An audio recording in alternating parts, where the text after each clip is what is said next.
أعوذ بالله من الشيطان الرجيم بسم الله الرحمن الرحيم الحمد لله حمدا كثيرا وطيبا مباركا فيه সুপ্রিয় শিক্ষার্থী বন্ধুরা, সরকারি শহীদ আব্দুল সালাম ডিগ্রি কলেজ খালিয়া নুরাইলের পক্ষ থেকে অনলাইন ক্লাসে তোমাদেরকে স্বাগত। আজকে ক্লাস উপস্থাপনায় আমি মোহাম্মদ আবু জাফর, প্রভাষক ইসলামিক স্টাডিজ বিভাগ, সরকারি শহীদ Abdul Salam degree college Khalia নুরাইল। COVID-19 এর প্রেক্ষিতে কলেজ খোলা সম্ভব হয়নি বিধায় আমাদেরকে অনলাইন ক্লাস চালিয়ে যেতে হচ্ছে।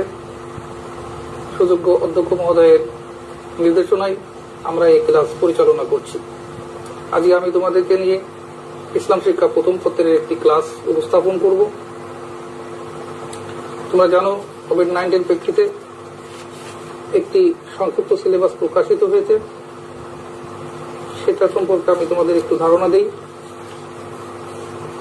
কোভিড-19 প্রেক্ষিতে 2022 সালের এইচএসসি পরীক্ষার পুনর্বিন্যাসকৃত পাঠ্যসূচি, বিষয় ইসলাম শিক্ষা, প্রথম পত্র, বিষয় 249। এই বিষয়ে 7টি অধ্যায় আছে। আর সিলেবাসে যতটুকু সন্নিবেশিত করা হয়েছে আমি সে বিষয়ে তোমাদেরকে একটু ধারণা দেই। প্রথম অধ্যায় ইসলাম শিক্ষা ও সংস্কৃতির আংশিক নেওয়া হয়েছে। দ্বিতীয় অধ্যায় ইসলাম ও ব্যক্তি জীবনের আংশিক নেওয়া হয়েছে। তৃতীয় অধ্যায় ইসলাম ও সমাজ জীবন। চতুর্থ অধ্যায় ইসলাম ও পারিবারিক জীবন। চতুর্থ অধ্যায় ইসলাম ও সমাজ জীবন এবং পঞ্চম অধ্যায় ইসলামের অর্থ ব্যবস্থা, আর সপ্তম অধ্যায়ে ইসলামের আন্তর্জাতিক ব্যবস্থা। আজকে তোমাদেরকে প্রথম অধ্যায় থেকে ইসলামে শিক্ষায় মক্তব এর পরিচয়, কার্যাবলী এবং প্রয়োজনীয়তা এই বিষয় নিয়ে আমি আলোচনা রাখব। আশা করি তোমরা মনোযোগ সহকারে এই ক্লাসটি উপভোগ করবে। সুপ্রিয় শিক্ষার্থী বন্ধুরা, মূর্খ ও অজ্ঞ মানুষের এক বর্বর সমাজে মুহাম্মদ রাসূলুল্লাহ সাল্লাল্লাহু আলাইহি ওয়াসাল্লামের আবির্ভাব ঘটেছে।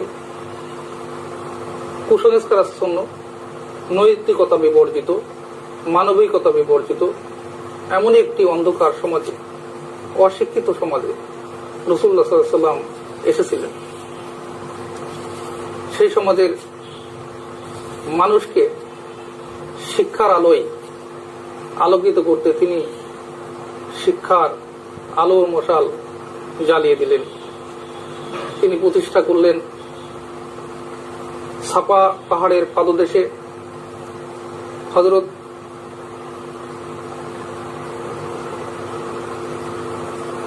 আরকাম রাদিয়াল্লাহু তাআলা আনহুর বাসভবনে একটি মক্তব প্রতিষ্ঠা করেন, নাম দিলেন দারুল আরকাম। সেই মক্তবে তিনি নিজেই শিক্ষক হিসেবে পরিচালনা করলেন। সাহাবীরা সেখানে এসে শিক্ষা লাভ করত।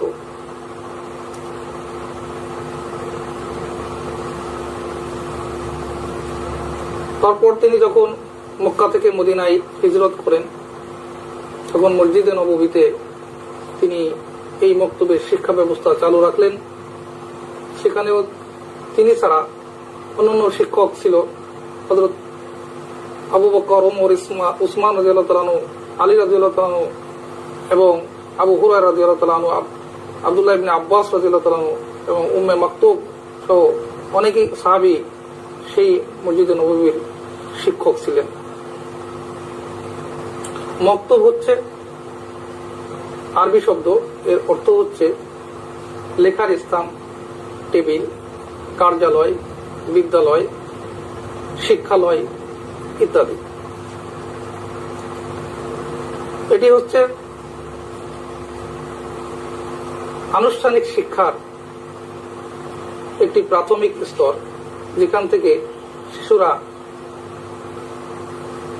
প্রাথমিক শিক্ষা বা নিরক্ষর লোকেরা প্রাথমিক শিক্ষা লাভ করে থাকে, অক্ষর জ্ঞান লাভ করে থাকে। তো মক্তব এর কার্যাবলী কি, আমরা এই বিষয়টি একটু আলোচনা করব। মক্তবে প্রথম এবং প্রধান কাজ হচ্ছে কোরআন শিক্ষা দেওয়া। কারণ ইসলামী শরিয়াতের প্রথম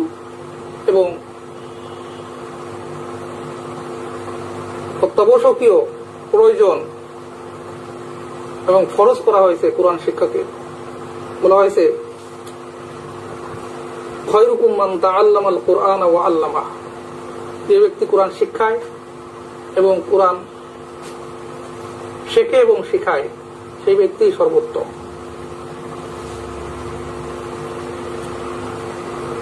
বক্তব্যে অক্ষর জ্ঞান দান করা হয়। এখানে নিরক্ষর শিক্ষার্থীদের প্রাথমিক শিক্ষার বর্ণমালার বিভিন্ন বর্ণমালার অক্ষর জ্ঞান দান করা হয়। ফলে ভবিষ্যৎ শিক্ষা ব্যবস্থার একটি ভিত এখানে রচিত হয়। শুদ্ধ উচ্চারণ শিক্ষা দেওয়া হয়। যদি কোরআনের শুদ্ধ উচ্চারণ না করা হয় তাহলে অর্থ বিকৃত হতে পারে। এই জন্য শুদ্ধ উচ্চারণ অত্যাবশ্যক। আল্লাহ পাক বলেছেন ওয়ারাত্তিল কুরআন তারতিলা, তোমরা কোরআনকে সুস্পষ্ট এবং বিনষ্ট ভাবে পড়ো। কোরআনের অনুশীলন এবং পাঠ্যাভ্যাস, শিশুদেরকে এই মক্তবে এসে তাদের পাঠ শিখতে হয়। ফলে তাদের মধ্যে একটা অনুশীলন, চর্চা এবং তাদের একটা পাঠ্যাভ্যাস গড়ে ওঠে, যা ভবিষ্যৎ জীবনের ভিত রচিত হয় এবং তারা শিক্ষার দিকে আগ্রহী হয়ে ওঠে। এখানে হাদিস শিক্ষা দেওয়া হয়। ইসলামের কোরআনের ব্যাখ্যা হচ্ছে হাদিস। এটি ইসলামী শরিয়াতের দ্বিতীয় প্রধান উৎস। কোমলমতি শিশুদের অথবা নিরক্ষর লোকদের এখানে অত্যাবশ্যকীয় প্রয়োজনীয় হাদিসগুলো শিক্ষা দেওয়া হয়। ইসলামের মৌলিক জ্ঞান এই বক্তব্যে দেওয়া হয়। মৌলিক জ্ঞান হচ্ছে ঈমান শিক্ষা। ঈমান হচ্ছে মুমিনের অত্যাবশ্যকীয় বিষয়। যার ঈমান নেই সে মুমিনও না, মুসলমানও না। সুতরাং ঈমানের মৌলিক বিষয়গুলো এখানে শিক্ষা দেওয়া হয়। যেমন আমানতু বিল্লাহি ওয়া মালাইকাতিহি ওয়া কুতুবিহি ওয়া রাসূলিহি ওয়াল ইয়াউমিল আখিরি ওয়াল কদরি খায়রিহি ওয়া শাররিহি মিনাল্লাহি তাআলা ওয়াল বা'সি বাদাল মাউত। এই সাতটি বিষয়ের উপর আল্লাহ উপরে বিশ্বাস, রাসূলগণের উপরে বিশ্বাস, আসমানি কিতাব সমূহের উপরে বিশ্বাস, ফেরেশতাগণের উপরে বিশ্বাস, মৃত্যুর পরে পুনরুত্থানের উপরে বিশ্বাস, তাকদীরের উপরে বিশ্বাস। এই বিশ্বাসগুলো ঈমানের অংশ এবং এগুলো মক্তবে শিক্ষা দেওয়া হয়। এটা হচ্ছে প্রাথমিক ভাবে। ধর্মের ব্যবহারিক শিক্ষা এখানে দেওয়া হয়। ধর্মের ব্যবহারিক দিক রয়েছে, যেমন সালাত কিভাবে আদায় করতে হবে, কিভাবে পবিত্রতা অর্জন করতে হবে, ওযু, গোসল, তায়াম্মুম এবং অন্যান্য ইবাদতের, মৌলিক ইবাদতের বিভিন্ন প্রশিক্ষণ এখানে দেওয়া হয়। ইসলামের আচার আচরণ শিক্ষা দেওয়া হয়। এখানে পরিষ্কার পরিচ্ছন্নতা শিক্ষা দেওয়া হয়, কারণ পবিত্রতাই হচ্ছে ঈমানের অঙ্গ। আত্মহুর শাত্রুল ঈমান, ঈমানের অর্ধাংশ বলা হয়েছে পবিত্রতাকে। সুতরাং পরিষ্কার পরিচ্ছন্নতা অর্জনের মধ্য দিয়ে পবিত্রতা অর্জনের শিক্ষা শিশুরা এই প্রাথমিক শিক্ষালয় মক্তব থেকে পেয়ে থাকে। সৎসঙ্গের শিক্ষা, সৎ বন্ধুদের সঙ্গে যাতে মেলামেশা করতে পারে, অসৎদের সঙ্গে যাতে ত্যাগ করে, অসৎ বন্ধুদের সঙ্গে যাতে না মেশে সততার যে পুরস্কার এবং অসততার যে শাস্তি সেটা ভালোভাবে শিক্ষক বুঝিয়ে দেন। ফলে ভবিষ্যৎ জীবনে সৎ বন্ধুদের সঙ্গে চলার যে বিষয়টি তাতে এই শিক্ষার্থীরা উদ্বুদ্ধ হয় ছোটকাল থেকেই, শিশুকাল থেকেই। আরেকটি বিষয় হচ্ছে দেশপ্রেম। মক্তবে মহানবী হযরত মুহাম্মদ রাসূলুল্লাহ সাল্লাল্লাহু আলাইহি ওয়াসাল্লাম সহ পৃথিবীতে যত নবী এসেছে তাদের প্রত্যেকের দেশপ্রেমের দৃষ্টান্ত বর্ণনা করার মধ্য দিয়ে শিশুদেরকে দেশপ্রেমে উদ্বুদ্ধ করা হয় এবং ভবিষ্যতে এই দেশপ্রেমিক শিশু নাগরিক তারা তাদের দেশপ্রেমের যে দায়িত্ববোধ, তাদের যে কর্তব্য দেশের প্রতি, সেটা তারা দেখাতে পারে। ইসলামের আদব কায়দা, আখলাক, এগুলো শিক্ষা দেওয়া হয়। আখলাকের মধ্যে আছে ছোটদের স্নেহ, বড়দের সম্মান এবং পিতা মাতা, ভাই বোন, আত্মীয় স্বজনের সাথে কিভাবে আচার ব্যবহার করতে হবে সেই শিক্ষা কিন্তু ছোটবেলায় থেকেই শিশুরা মক্তবে থেকে পেয়ে থাকে। ভালোবাসার শিক্ষা। প্রত্যেক মুমিন মুসলমান একজন আর একজনের ভাই ভাই একটা দেহের সঙ্গে তুলনা করেছে রাসূলুল্লাহ সাল্লাল্লাহু আলাইহি ওয়াসাল্লাম, এবং পরস্পরের ভালোবাসার উপরে ভিত্তি করে এই ভিত্তিটা রচিত হয়। তাই পরস্পরের প্রতি মহব্বত, ভালোবাসা, এটা ইসলামের যে শিক্ষা সেটা মক্তব থেকে শিশুরা ছোটকালেই পেয়ে থাকে। সালামের প্রচলন, দেখা সাক্ষাৎ হলে বন্ধু বান্ধবের সঙ্গে বা কোনো অপরিচিতদের সঙ্গে আসসালামু আলাইকুম ওয়া রাহমাতুল্লাহ এ বলে তাদের কথা, তাদের কুশলাদি বিনিময় শুরু করে। হাদিসে আছে আসসালামু ক্বাবলাল কালাম, বাক্যের পূর্বেই সালাম প্রদান করবে। এভাবেই এই সমস্ত কার্যাবলী আমাদের মক্তব করে থাকে। এখন আমরা আসি মক্তবের প্রয়োজনীয়তা।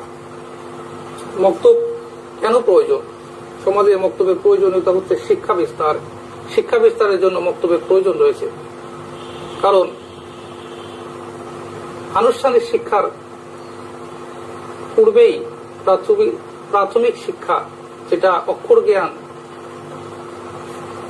বর্ণ সম্পর্কে ধারণা, এটা কিন্তু শিশুরা মক্তব থেকে পেয়ে থাকে। সুতরাং এই শিক্ষা বিস্তারে মক্তবের ব্যাপক ভূমিকা রয়েছে এবং এটা প্রয়োজন রয়েছে। এই শিক্ষাই পরবর্তীতে তাদের বৃহত্তর শিক্ষা জীবনের ভিত এখানে রচিত হয়। আদর্শ মানুষ তৈরি, একটি আদর্শ মানুষ তৈরির কারখানা, একটি আদর্শ মানুষ তৈরির একটি প্রতিষ্ঠান মক্তব। এখানে শিশুরা কোনটি ভালো মন্দ, ন্যায় অন্যায়, সত্য মিথ্যা, বিভিন্ন নীতি নৈতিকতা সম্পর্কে ধারণা লাভ করে। ফলে একটি আদর্শ মানুষ হিসেবে তারা নিজেদেরকে তৈরি করে, যা ভবিষ্যৎ সমাজ জীবনে এর প্রভাব বিস্তার করে। সহ অবস্থানের যে প্রেরণা, শান্তি শৃঙ্খলা এবং শান্তির যে সহাবস্থান, এর একটি শিক্ষা, এর প্রয়োজনীয়তার জন্যই মক্তব রয়েছে। মক্তবে শিশুরা আসে, তাদের প্রয়োজনীয় শিক্ষা লাভ করে, শৃঙ্খলার সঙ্গে বসে এবং শৃঙ্খলার সঙ্গে তাদের সঙ্গে একসঙ্গে মিলেমিশে তারা এই শিক্ষাটা লাভ করে, যা ভবিষ্যৎ জীবনে সহ অবস্থানের যে একটি শিক্ষা তারা এখান থেকে পেয়ে যায়। মমত্ববোধের উন্মেষ, এখানে বিভিন্ন পাড়ার ছেলেমেয়েরা এই মক্তবে পড়াশোনা করে, ফলে তারা প্রত্যেকের উপরে একটি ভালোবাসা, মমত্ববোধ তৈরি হয়। কারণ তারা পরিষ্কার পরিচ্ছন্ন হয়ে পবিত্র মন নিয়ে তারা মক্তবে আসে। সমবয়সী ছেলেমেয়েরা একজন আরেকজনের সঙ্গে কুশল বিনিময়, তাদের সঙ্গে মুআমালাত, মুআশারাত, যে মুসাহাফা, এগুলো করে তারা তাদের মহব্বত তৈরি করে এবং একে অপরের প্রতি যে ভালোবাসা, মমত্ববোধ, এটা সৃষ্টি হয়। এই কারণেই মক্তবের প্রয়োজন রয়েছে। পাপ প্রবণতা হ্রাস, মক্তবে শিশুদেরকে পাপের শাস্তি এবং পুণ্যের যে পুরস্কার, ভালো কাজের পুরস্কার, এ সম্পর্কে বিস্তারিত জানানো হয়। ফলে পাপের প্রতি তাদের একটা আজীবন ঘৃণা জন্মগ্রহণ করে। ফলে তারা ভবিষ্যৎ জীবনে এই বিষয়টি লালন করে তারা সবসময় পাপ পরিহার করে একটি পাপ মুক্ত সমাজ গঠনে মক্তবের প্রয়োজনীয়তা রয়েছে। আখিরাতমুখী জীবন, ওয়াল আখিরাতু খায়রু ওয়া আবকা, আখিরাতের জীবনই হচ্ছে উত্তম এবং স্থায়ী।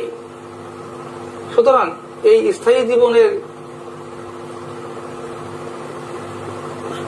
জন্যই যে নিজেদেরকে তৈরি করতে হবে, সেই তৈরিটা আজকে মক্তব থেকেই শিশুরা শিক্ষা লাভ করে। ফলে আখিরাত জীবনের তো নিজেকে তৈরি করে দুনিয়া অভিমুখ এবং আখিরাতমুখী, আল্লাহ এবং রসুলের ভালোবাসা এবং তার আদর্শ, রসুলের যে দেখানো আদর্শ, সেই আদর্শ অনুসরণ করে সারা জীবন যাতে চলতে পারে সেই শিক্ষা কিন্তু মক্তব থেকে পেয়ে থাকে। এজন্য একটি আদর্শ ভিত্তিক সমাজ ব্যবস্থা গঠনের জন্য মক্তবের প্রয়োজনীয়তা রয়েছে। সদাচারপূর্ণ সামাজিক জীবন গঠনেও এই মক্তবের প্রয়োজনীয়তা রয়েছে। কারণ শিশুরা এখানে আচার ব্যবহার শিখে, ছোট বড়দের সঙ্গে কিভাবে কথা বলবে, পিতামাতা, আত্মীয় স্বজন, পাড়া প্রতিবেশীদের সঙ্গে কিভাবে আদব কায়দা রেখে কথাবার্তা আচরণ করবে, সেটা কিন্তু তারা শুরু থেকেই শিখে যায় এবং সেটা পরবর্তীতে সমাজ জীবনে প্রভাব বিস্তার করে। ফলে একটি সদাচারপূর্ণ সমাজ ব্যবস্থা গড়ে ওঠে। হালাল উপার্জনের হালাল রুজি ছাড়া ইবাদত কবুল হয় না। ইবাদতের কবুলের অন্যতম পূর্ব শর্ত হচ্ছে হালাল উপার্জন। সুতরাং হালাল এবং হারাম সম্পর্কে বিস্তারিত জানতে পারে শিশুরা এই মক্তব থেকে। সুতরাং হালাল উপার্জনের দিকে উদ্বুদ্ধ হয়। সুদ, ঘুষ, জুয়া এবং বিভিন্ন ধরনের অবৈধ যে আয়, এই উপার্জন, এই থেকে তারা উপার্জনের অপকারিতা সম্পর্কে তারা বিস্তারিত জানতে পারে। ফলে তারা এই সমস্ত অন্যায় অপরাধ থেকে নিজেদেরকে আড়াল করে তারা একটি সুন্দর, সুখী, সমৃদ্ধশালী সমাজ গঠনের জন্য তারা এই মক্তব থেকেই উদ্বুদ্ধ হয়। দেশপ্রেমিক নাগরিক গঠনে মক্তবের ভূমিকা রয়েছে। কারণ একটি দেশপ্রেমিক নাগরিক গড়ে ওঠে এই মক্তব থেকে। মুহাম্মদ রাসূলুল্লাহ সাল্লাল্লাহু আলাইহি ওয়াসাল্লাম সহ পৃথিবীতে যত নবী রসুল আগমন করেছে, প্রত্যেক নবী রসুলের জীবনে দেশপ্রেম ছিল এবং তাদের এই দেশপ্রেমের দৃষ্টান্তগুলো শিশুদের সামনে ব্যাপকভাবে বর্ণনা করার মধ্য দিয়ে তাদের মধ্যে দেশপ্রেমের একটি উদ্বুদ্ধ বা আকাঙ্ক্ষা, তাদের দায়িত্ববোধ, তাদের কর্তব্য সম্পর্কে, দেশের প্রতি দায়িত্ব এবং কর্তব্য সম্পর্কে তাদেরকে সচেতন করা হয়, যা ভবিষ্যৎ জীবনে একটি সুনাগরিক গঠনে যথেষ্ট ভূমিকা রাখে। ধূমপান এবং মাদকাসক্তি রোধ, বলা হয় কুল্লু খামরিন হারামুন, প্রত্যেক মাদক দ্রব্যই হচ্ছে হারাম। নেশা জাতীয় যত দ্রব্য আছে তা সমাজকে কুড়ে কুড়ে খাচ্ছে, সমাজকে